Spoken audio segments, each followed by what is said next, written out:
I would like to now introduce you to Elka. Now, Ilka is an honours student in animal ecology. She has a passion for animal behaviour and all things bears, which I just learned before you guys got here. I learned that one of the things that started her off was Saving Some Bears, my book. So I feel completely chuffed about that, which Ilka read Saving Some Bears in high school. Her research explores how orphaned sun bears in Borneo develop key natural behaviours like foraging, climbing, as they progress through their rehabilitation process. And you heard from Wong that they're actually currently rehabilitating two young cubs into the wild, but doing it in a different way than they've ever done before. So the Tarbin Satellite Centre is actually in the middle of the jungle, and the bears there are rehabilitated without having the constant contact with humans at the Bornean Sun Bear Conservation Centre. So it's something really new, really different, pushing boundaries. And Ilka's going to tell us all about it, aren't you? Yes. I'll pass over to Ilka. Lovely to Sure. have you here. Thank you for having me. Well, I'm Elka Brown. I'm an honours student. Thank you for the introduction, Sarah. And my project is looking at how the bears are going through rehab and how their behaviour and diet changes as they get older and more independent, using in situ rehabilitation as a method. So I have my supervisors, Beth Brunton, Alexis Levengood, Wong, of course, and Dr. Laura Saunders as well. So, to start off with our team, we are collaborating with the Borneo and Sunbear Conservation Centre and Dr. Wong. I'm from the University of the Sunshine Coast, and we also have the Forestry Research Centre in Sepalok, who's helping us with our diet information as well. So the Tab and Sun Bear project, we are aiming overall to understand more about sun bears, how to make bears wild again, and how the rehabilitation is working. And it wouldn't be possible without the whole team at BSBCC. They do an incredible job. The keepers, like Wong was saying, is living there all the time, dealing with everything from elephants to crazy weather. So they do an amazing job. But my specific project focuses on these two bears. We have Tenem, who is the oldest bear. We've got Pitang, who's the youngest, who's now catching up. And in the Tapham Wildlife Reserve, we are doing a soft release method. So this is very different. It hasn't been really done before. It's being pioneered by BSBCC. And so this is a completely different way to look at rehabilitation. And so what this is doing is we are hoping to look at the types of behavior that cubs display. And this is such an incredible opportunity to do it because to find these bears in the wild is almost impossible. It is so difficult to find them. The rainforest is just not able to be traversed. They're super elusive. So this gives us a really good opportunity to see what cubs even do because they're not even really looked at in captivity at the moment either. We'd like to see how the behaviors change over rehab. If new ones develop, we want to see how their behaviors change as they get more wild or they get more used to being back out into the wild again. And we'd also like to look at their diet as well. So, what do sun bears even eat? When do they eat it? How does it change? There's a lot we don't know about sun bears, particularly in a wild setting. So, this is kind of just scratching the surface of that, combined with rehab as well. So, what do I mean when I talk about in situ rehab? It's a soft release method. So, instead of just rescuing bears, getting them healthy again, and then releasing them straight back out into the wild, this is a way that they can learn the natural skills before they're released. Because unfortunately, just hard releasing, letting them back out into the wild hasn't been super successful. So, instead, we're taking cubs that have been orphaned and have lost their mothers from either the illegal wildlife trade or poaching or for traditional medicine. And we are taking them to the site where they're going to be released. And they slowly get acclimated. They learn the environment. They climb in the area. They forage in the area. They learn how to be a bear again. And then one day they will just wander off and it would just be like a natural sort of separation, like they would from their mother in the wild. One day they would decide they're independent enough and wander off. So that's what we're kind of hoping. And it's what we're seeing, which is really good. So a little bit about my behavior and how we're analyzing it. This is Tenem, and over the last few months, I have watched over 1,000 videos of her behavior from February 2024 to December 2024. And so I have been recording every behavior that she displays in the videos to try to create an understanding of what she spends her time doing. What does she do the most? How does it change as she gets older? And we want to see the proportion of her different behaviors that she's displaying. So, a little bit of an example for what the behaviors we are looking at and how they have sort of developed over time. So, this is Tanim in April of 2024. She is starting to learn. So, she arrived at Tabin at the very end of January. She only started walking in the forest in February. So, this is her still getting used to the environment. She's still a very young cub. She's learning how to climb and move in the different areas. And then we have got her in December of 2024, and you can see just how big of a tree she is tackling now, and the different things that she does as well in the trees is also important. So instead of just focusing all of her attention on being able to climb properly, she is now foraging in trees. She's now resting in trees. And we're hoping as she gets older, she displays more of those behaviors, which means she's comfortable in trees. Because sun bears are arboreal. They need to be able to forage for fruit in trees. They need to be able to create nests in trees as well. So it's really important that she has those good climbing skills to be able to survive out in the wild. And that is what we are seeing through this soft release rehab program. She gets more used to it, she gets more confident, and then eventually she'll be able to do this all on her own. And so this is foraging as well. There's a few different types of foraging that we look at. This one over here is called extractive foraging. So she is using her claws and her teeth to rip apart different either logs, trees, whether she's digging. And this gives her the tools she needs to find insects inside the logs. And technically, sun bears are classed as frugivores, so they eat fruit. But we now are understanding a lot more about their diet, and we now understand that insects make up a really large portion of their diet when there isn't fruit available. So she has to be able to forage effectively so that she has enough food in the interim seasons where there might not be fruit available. So that was early in the year, that was March in 2024. And this next video is in December, in December of 2024. And this is actually a stingless beehive. So sun bears love honey. That is one thing that we do know about them. And so she is using her sniffing as well, which is another behavior we classify, to get in there and get the honey out and enjoy that. So sun bears have incredibly long tongues, and so she's using that to her advantage there as well. And this is really positive. It means that she is learning new food sources. We hadn't seen her go for a stingless beehive before this, so that means she's getting those instincts and she knows what to do with them. Now, these were kind of a little bit of a left field behaviors that we probably weren't expecting. We kind of expected climbing, expected foraging, but we didn't expect her to love the water as much as she does. She spends so much time cooling off in the water. I mean, understandable with how hot it is over there. But she really enjoys spending time in water, which is something quite interesting. And we have sort of discovered that over the last few years. It's more has been coming out about sun bears preferring home ranges that are on rivers and things like that. So something we knew that we know that rivers are important to them. And then this is a different behavior. This is a suckling behavior. So kind of like a child would suck on their thumb, she sucks on her paw for comfort. It's also accompanied by that noise that you might be able to hear. It's called clucking. And this is something that we see with orphan bears who have been separated from their mother too early, usually because they were poached or something similar. And this isn't really a negative behavior, it's just something she does comfort. It's not like a bad stereotypical behavior, but it's something that we see her do consistently to bring herself comfort, which is interesting.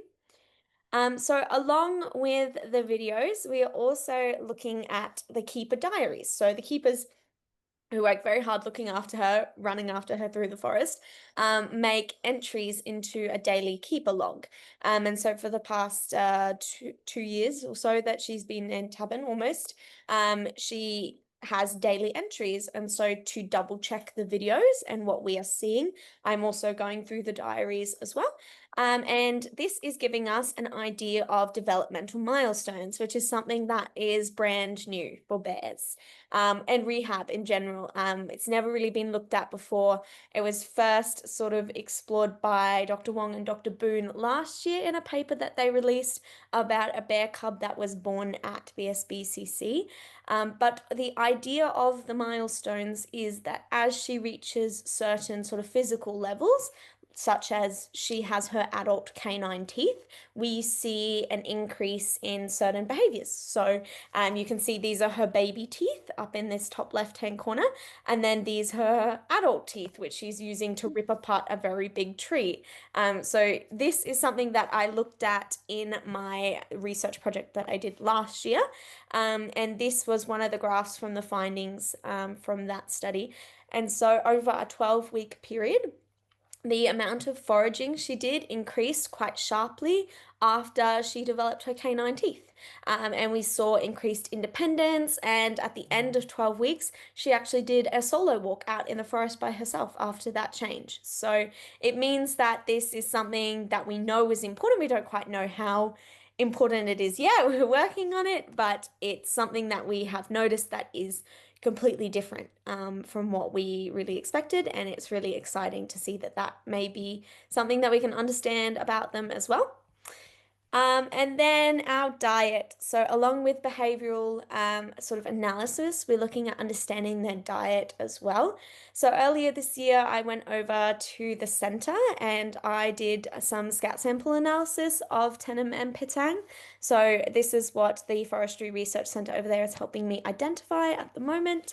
And this is just so we can look at the whole picture of rehab. We want to see how everything changes, and that will help us gain a much better understanding of how the rehab process works, how the bears can get back out into the wild, and what we need to do to keep going with it for more bears into the future as well.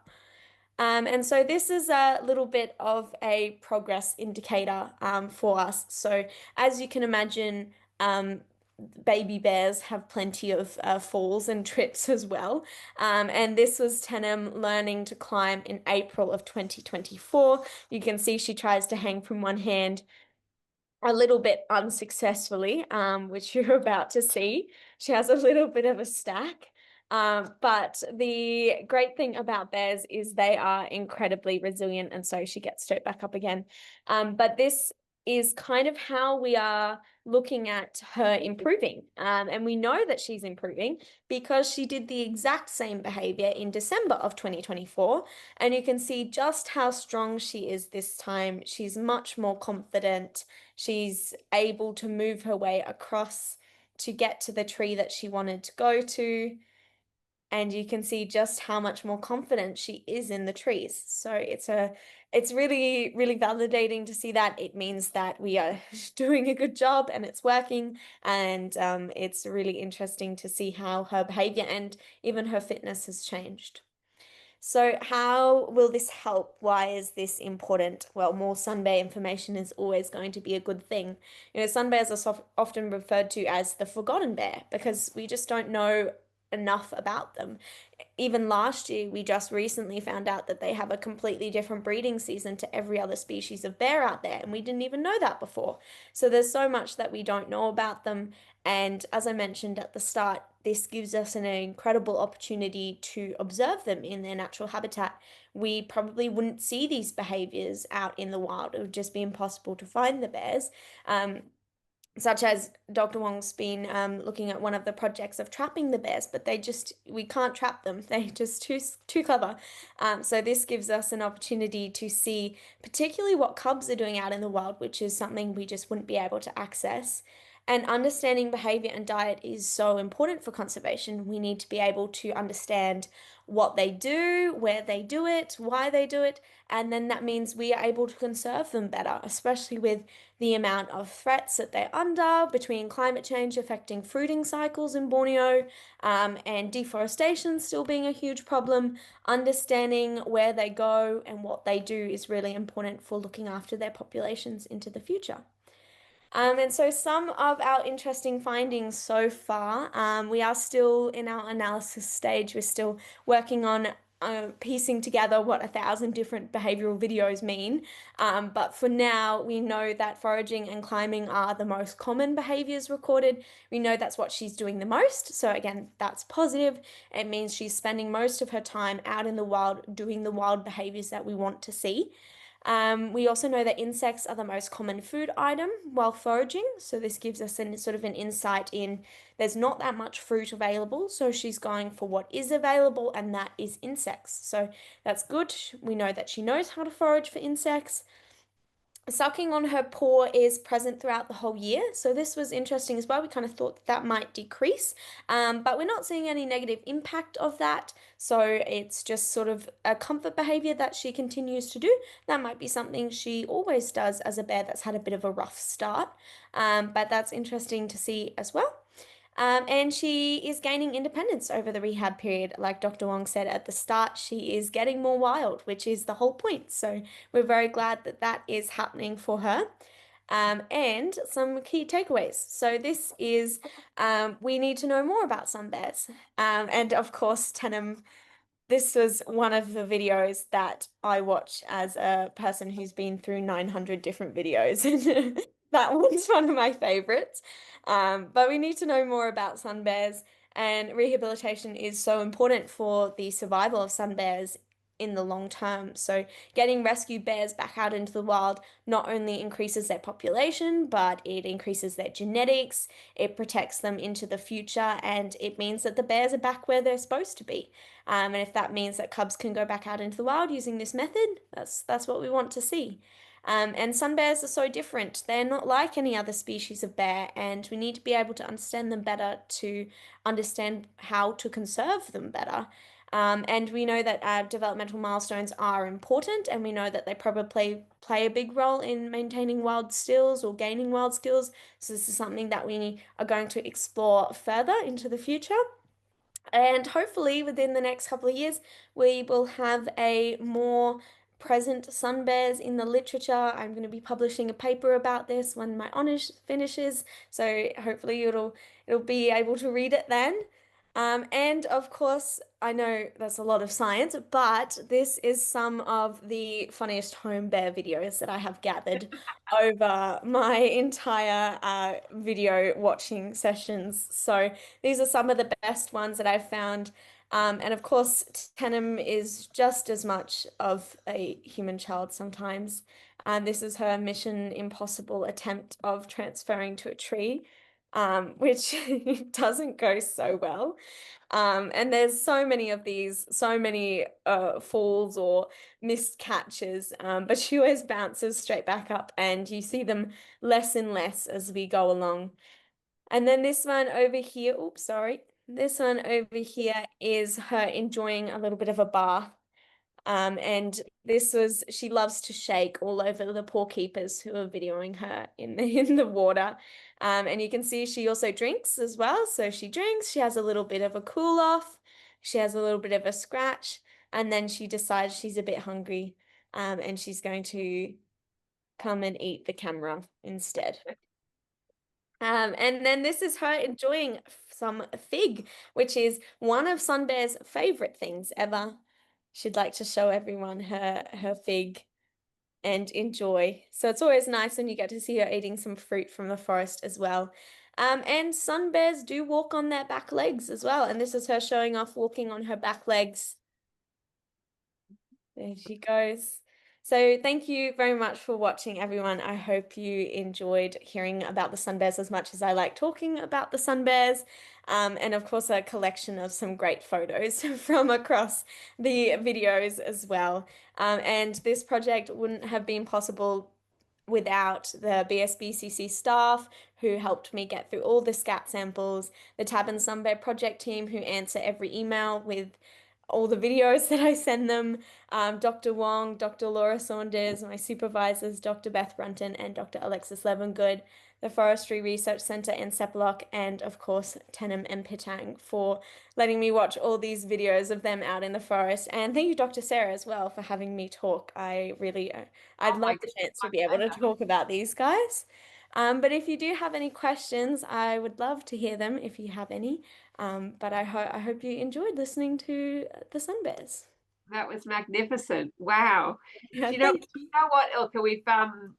We've had Wong talking about what's been going on with both Tenem and Pitang, and nothing has given us such a depth of what's been going on as what you have just done. So thank you so much. I feel like I know what's happening at Task far better than I have in the last year. So that's really fabulous. I'm sure we all feel that way. Thank you. But I'm going to send it out to the audience first. Do you want to stop sharing and then we can see each Yes, other's faces a bit better? there we go. Who's got a question for Ilka? When they're in this setting, and obviously the keeper's like right there filming them and things like that, Yes. how do they bring them back in and make sure they don't go too far? Like, how do they do that in such a wild setting? Yeah, so it was initially easier for them because Tannen would usually follow them.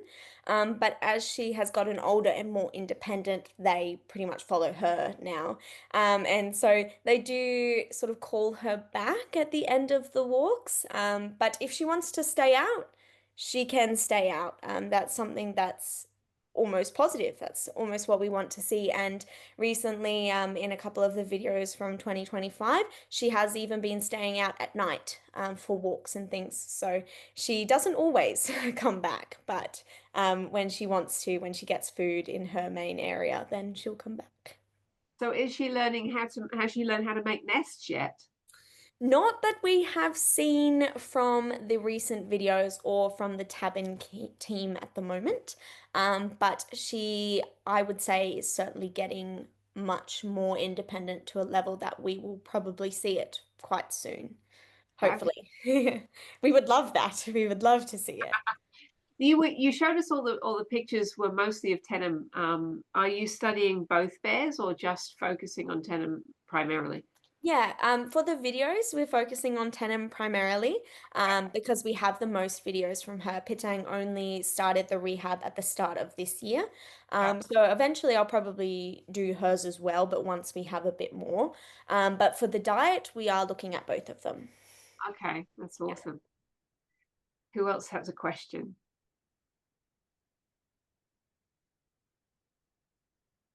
No, I'm getting in again then. Woohoo!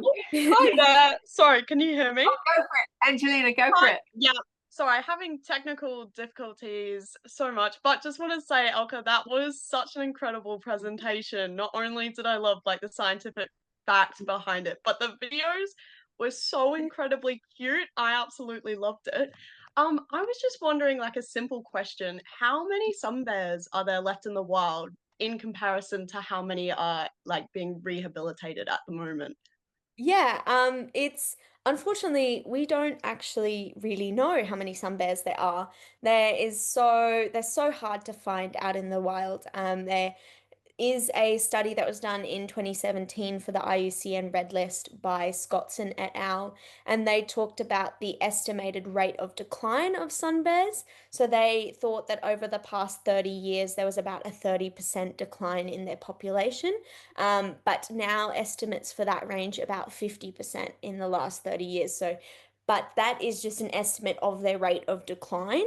The actual population we don't really have enough It's data difficult, to isn't it? determine. Because they're such an elusive creature. I remember asking Wong a similar question quite a few years ago, and his response was that just pretty much what you've said way back then. It was basically we don't know how many, but we do know that there's far fewer sun bears than there are orangutan, and orangutan are listed as critically endangered.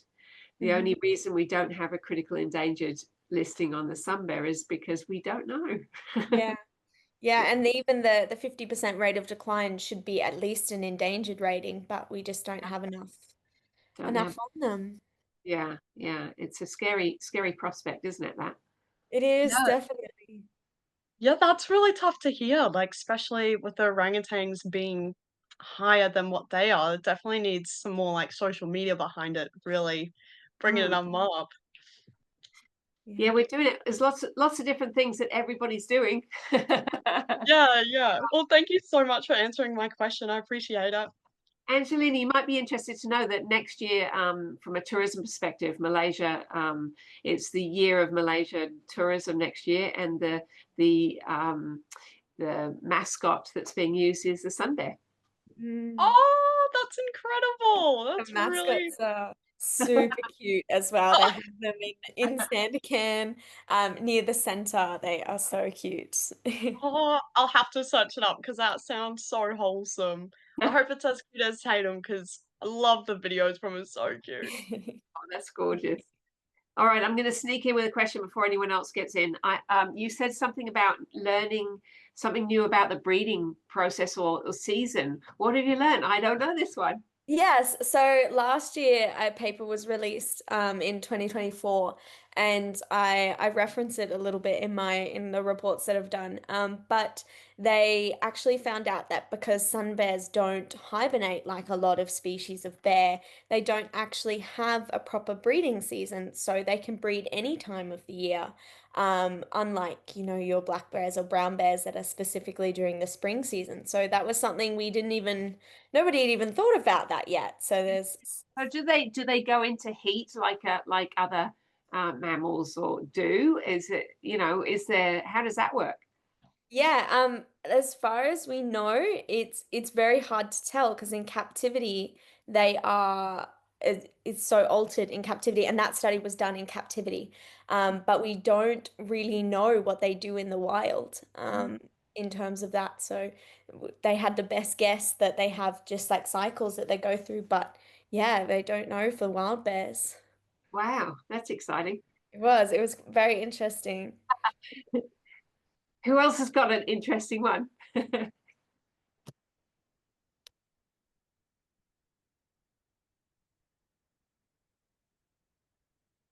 No, I've got another one.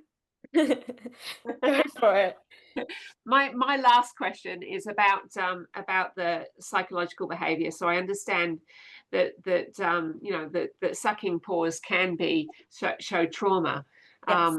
And we've had speakers at World of Wildlife that are working on that using all sorts of different methods in Mhm. captivity.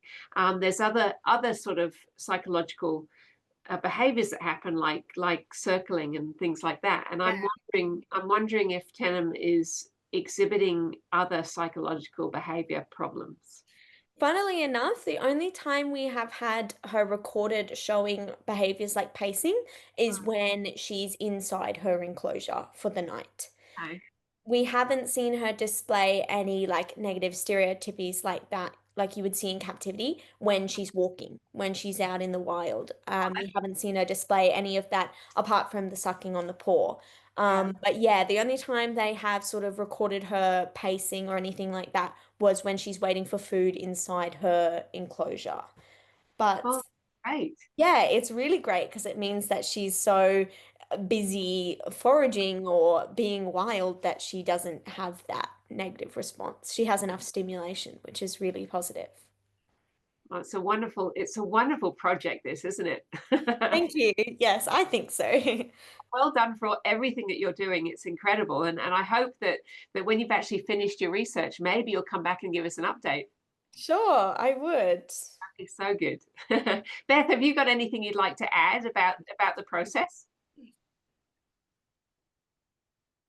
Other than to say what a good job Elka's done sitting through all these videos, even though they're all obviously very cute, it has been a major task. And in working through the keeper diaries, she needed to translate because some of them weren't written in English. And so it's been a really big undertaking. Yeah. And it's exciting to be able to help the Tatum project because what we're hoping is Elka's work is just kind of the start of the story in tracking the progress of what hopefully is lots more bears going through it, right? So a Yeah. really long-term outlook for it. And yeah, Elka's done a great job to start things off. Cute. Well done, Elka. Big round of applause for that. That was fabulous. Thank you. All right. We've got 10 minutes left. If anyone would like to tell us what they've been up to, it's always a nice sort of way to wrap up the day. So, Meryl, what have you got to share? I just wanted to ask Elka, I put it up as a question, is her sucking reducing, or is she just sucking as she used to? So far from what we've looked at, it stays fairly consistent over the initial sort of analysis that we've done. But they are actively trying to reduce her doing that. So by the time we get through all the analysis, we may see that reducing, which is kind of what we'd like to see. But we haven't been able to encompass everything yet. We've done the videos, we're starting the diary, but once we have the full picture, we'll be able to see it more. Good question. Anyone else want to share what they've been up to this month?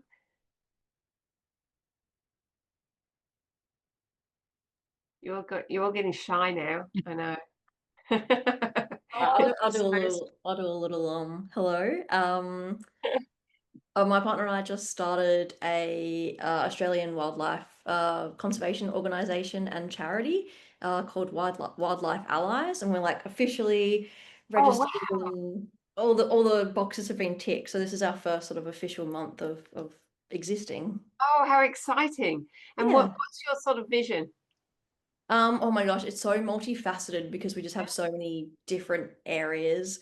But one of the main things is really connecting the community to conservation. So really trying to get everyday people that don't have science backgrounds and things kind of sharing like what they can do and how they can help and educating them on everything. And we've got like beach cleanups and things like that just to kind of kick off. But the first sort of fundraising project we have is getting essential supplies to independent wildlife carers. So at the moment, someone asked us for 150 ml urine sample bottles. That was their request. That was the first one as well. So awesome. Once we're going to send them 100 of these bottles that they need and a big stash of F10 disinfectant and help them with all the possums and wombats that they're currently rehabbing. That is a wonderful thing. Well, we would love to hear more about what you're doing, and maybe you can come and tell us more about it in another month as well. Are you happy to do that? Yeah, I'd love that. Yeah, that'd be really good. Fantastic.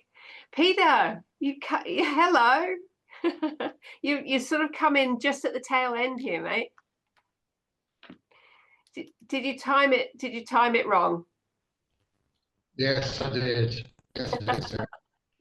Oh, well, you've missed an incredible talk and you've missed some incredible videos from Elka of Tenham. So you're going to have to catch up a bit later, I think. I will. Yeah.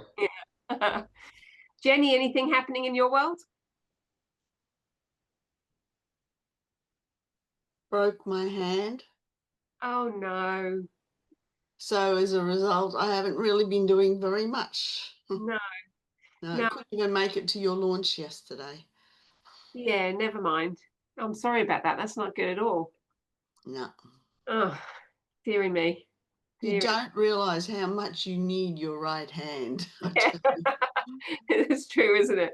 Even when I'm learning to do more voice to text to be able to communicate, it's like I think with my hand. I just find it so much easier to type it up than to speak it. Frustrating. Yeah. Oh, keep us in touch with how you're doing. Yeah, but I thoroughly enjoyed tonight. It was really, yeah, it's really lovely, wasn't it? Yeah. Sandra, anything to add about the shorebirds? Can you hear me? Yes. In relation to the pied oyster catcher pair that we're watching at Banksia Beach on Bribie, they're demonstrating a phenomenon known as nesting site fidelity, which basically means they have to nest in the same place every year. That's all they know what to do. But that site has been overtaken by construction and a whole suburb.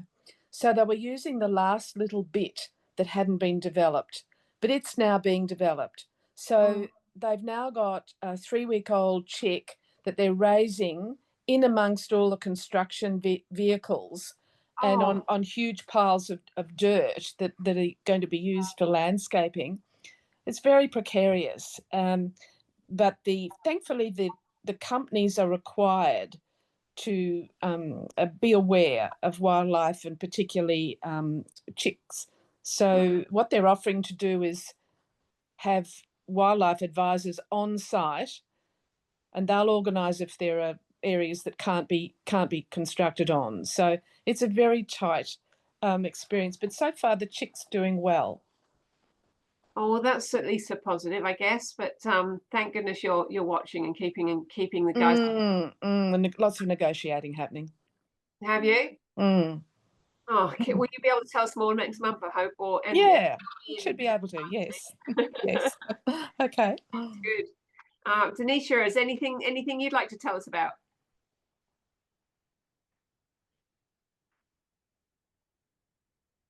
No, I think we're about ready to wrap up then. So next month we will be meeting again at the same day. I'll send you all an email with the time, and David McKenzie from the Queensland Koala Crusaders will be talking to us.